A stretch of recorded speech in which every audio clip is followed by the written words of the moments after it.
Hi everybody and welcome back to my channel. If you're new here, my name is Mary. I am a wife. I am a mom of 3. I have a full-time job and I am a new YouTube content creator. Today in this video, I'm going to be sharing with you my experience over the first 30 days of doing YouTube, so that maybe you can get a sense of what it's like. Now, my experience is going to be different than everybody else's. I just want to keep that in mind. I did a lot of research before I started my YouTube channel. I've tried all the tricks and I thought I would just share you how it has been going. So let's dive in. The first thing is I wanted to give you an experience of my first couple of videos. So the first video I ever posted was a YouTube short and it says, "Welcome to my channel." And it was rough and it's still up there. I'll link it above if you want to go check it out. But it was rough. It was my very first video I'd ever done. I didn't edit it. I didn't do anything other than record and upload. And since then, I have done both shorts and longer videos. And my longer videos I don't do as often because they do take a little bit longer to edit and upload. And so I try and only do those like once a week or so, just because shorts are easier. Shorts are much easier. But once you kind of get the hang of doing editing, it does get easier, especially when you get used to pausing the video in the middle of it instead of continuously rolling. Then it makes it easier and you don't have to do a lot of cut, split, edit kind of stuff. Now, I use the program CapCut and I have the pro version of it just because I have found that it's very user-friendly. It also has a mobile version, which makes it easy for me to edit my shorts on my phone instead of having to constantly run to a computer. So my editing time for my longer videos has definitely improved, but it is still a work in progress in trying to figure out all the features of any editing program that you have. So I upload a longer video content probably about once a week. Sometimes there has been a week where it was twice a week or it wasn't a week at all. It kind of just depends. But I will say that I have noticed that I get more views on my shorts than I do on my longer videos. And so that brings me into the second subject of this video, which was my views.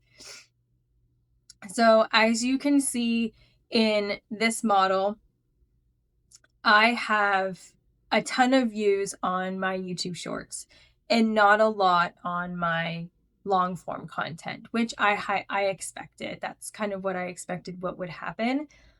My initial YouTube shorts didn't include any hashtags like hashtag shorts, hashtag mom life, hashtag work from home. Once I started utilizing those, I will say that it has increased my number of views. And with the long form content, I started using tags, which I didn't know much about.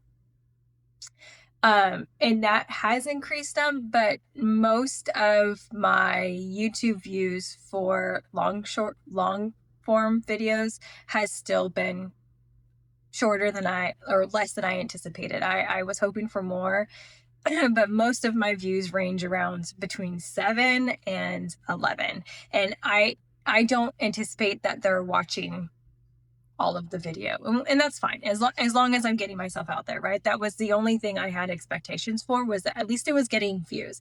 Now I did have one long-term video that I posted, and I think it was my second one, and it had 118 views, but my watch hours was really low, so that told me that they weren't watching the whole thing. And that is another thing, is my watch hours, while they seem pretty high, most of that is from my shorts. It's not a long form video. So when you're trying to become a YouTube creator and you're trying to get monetized, you have to have the 1,000 subscribers and you have to have the watch hours. Well, your YouTube short watch hours don't coincide with the long form video watches. So the watch hours don't really mean a lot to me unless they're coming from my YouTube long form content. And so that was a little bit of a shock when I saw the YouTube hours rising, and then I did some research and I realized that they don't they don't intermingle. And so that was a little bit rough.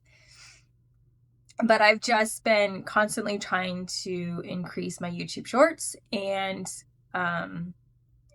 continue with my long form content to see if maybe that helps with my views and my hours.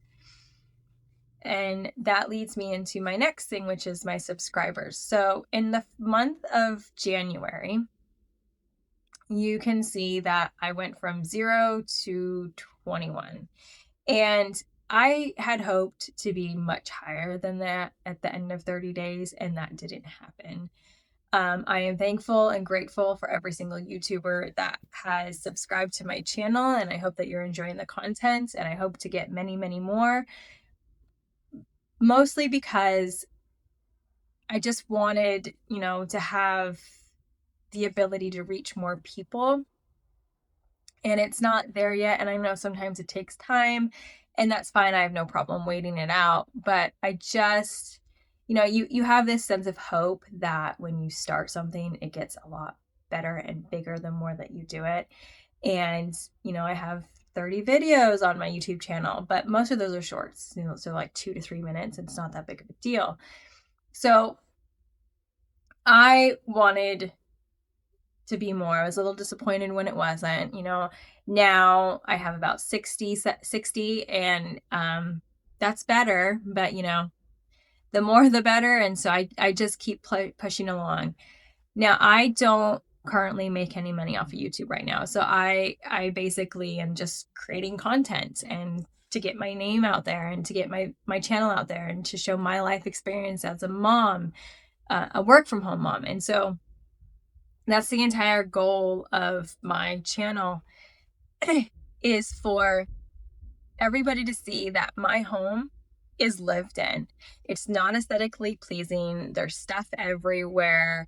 I do keep it clean. I do maintain it. I do work from home as a full-time product manager. My husband has 2 businesses. I help with those businesses. So we're not just a YouTube family, and we will never just be a YouTube family.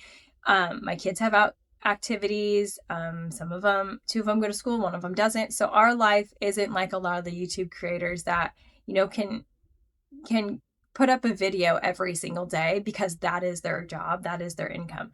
For me, mine's not that way. And I wanted that to be very clear that while I hope to eventually monetize off YouTube as a supplemental income, it will not be my only income. And any income that we do make will go towards other items that we need and help do some more activities with the kids. So my YouTube growth has been small during the first 30 days, but it hasn't been non-existent. And I looked at all the channels that say you can do 1,000 subscribers in these days if you follow these 8 steps or these 10 steps, or this is how I monetize and stuff like that. And I've done it. I've used tags, I've used hashtags, I've, tried to make my thumbnail more appealing, and it's just a slow growth. And I hope that if you do it and you start creating content, you stick with it, just like I plan on doing, and you get the most benefit out of it.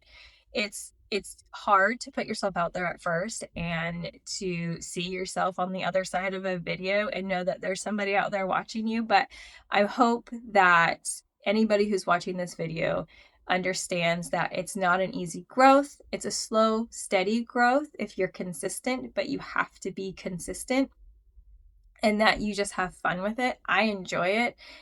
It's definitely a new hobby of mine, but you have to maintain it. And I hope that you see that after 30 days for me, as many videos as I have posted, I hope that you enjoy the content that you're watching. If you're new to my channel, I hope you subscribe and stick around to see what else that I have coming. A lot of it is the same. But every once in a while we do different things with the kids as a family, and so I will be posting that as well. So I hope you enjoyed this video. Don't forget to subscribe and like, and until the next time, bye.